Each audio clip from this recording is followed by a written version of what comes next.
Endometriosis को कैसे पहचानें, उसका क्या प्रमुख लक्षण आता है और उसको पता करने के लिए कौन सी जांच है, उसके बारे में बात करते हैं।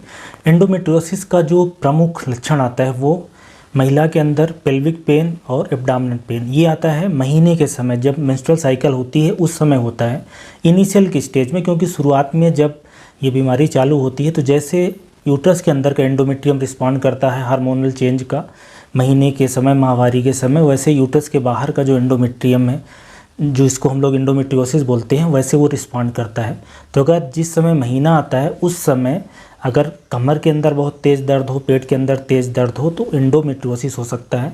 इसके अलावा एंडोमेट्रियोसिस की लोकेशन कहाँ पे है, किस जगह ये एंडोमेट्रियम का डिपॉजिट हुआ है, उसके बेसिस पे भी कई बार अलग अलग तरह के लक्षण आ सकते हैं। जैसे कि अगर जो यूरिनरी ब्लैडर है, पेशाब की थैली है, अगर उसमें एंडोमेट्रियोसिस है तो अलग थोड़े से संकेत आएंगे। पेशाब से संबंधित संकेत आ सकते हैं, या एनल कैनाल या जो रेक्टम है, जो मलद्वार है, अगर उसमें एंडोमेट्रियोसिस है तो उसके थोड़े से अलग संकेत आ जाएंगे।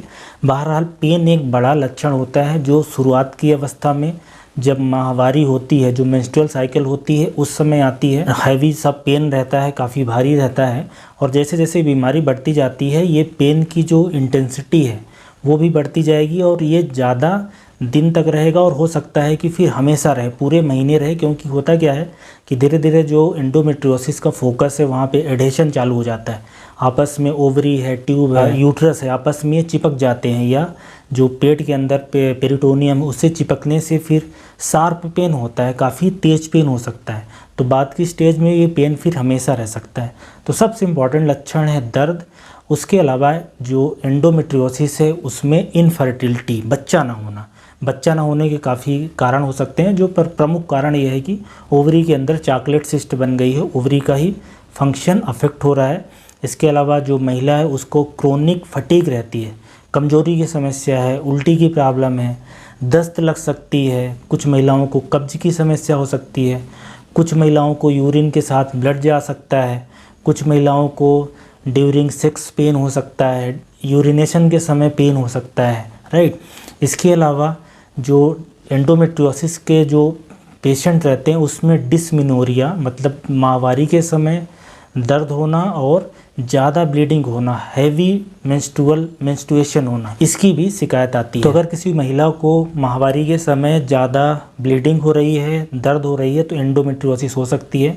उसके लिए एक सोनोग्राफी की जांच है, उससे पता चल जाता है कि क्या प्रॉब्लम हो सकती है। एंडोमेट्रियोसिस का भी फोकस पता चल जाता है, और अगर दूसरी बीमारी हुई दर्द की तो उसका भी पता चल सकता है। तो सोनोग्राफी की जांच है। और दूसरा, कुछ केसेस में अगर नहीं पता चलता है या छोटे छोटे एंडोमेट्रियोसिस के फोकस रहते हो, एमआरआई की जांच करानी पड़ती है। एमआरआई और सोनोग्राफी, ये दो जांचें हैं, महत्वपूर्ण जांचें हैं जिनसे पता चलता है। और कुछ केसेस में, काफ़ी रेयर केसेस में, जब किसी चीज़ से डायग्नोसिस नहीं बनती तो उस केसेस में फिर लेप्रोस्कोपिक दूरबीन के द्वारा फिर देखा जाता है अंदर कि कहाँ प्रॉब्लम क्या है। तो उसमें फिर ये जो एंडोमेट्रियोसिस होती है उसके छोटे छोटे फोकस मिलते हैं। तो ये पहचानने का प्रमुख जो जरिया है, यही डायग्नोसिस का जो प्रमुख साधन है हमारे पास। ब्लड में किसी तरीके से कोई बदलाव नहीं आते, और दूसरे भी ऐसे कोई बहुत स्पेसिफिक चेंज नहीं आते, या इसके लिए एंडोमेट्रियोसिस के लिए कोई स्पेसिफिक जांच नहीं होती। लक्षणों को सही से पकड़ना, फिर सोनोग्राफी की जांच, एमआरआई की जांच, इनसे ही इस बीमारी का पता चलता है। तो ये एंडोमेट्रियोसिस के प्रमुख संकेत होते हैं। धन्यवाद।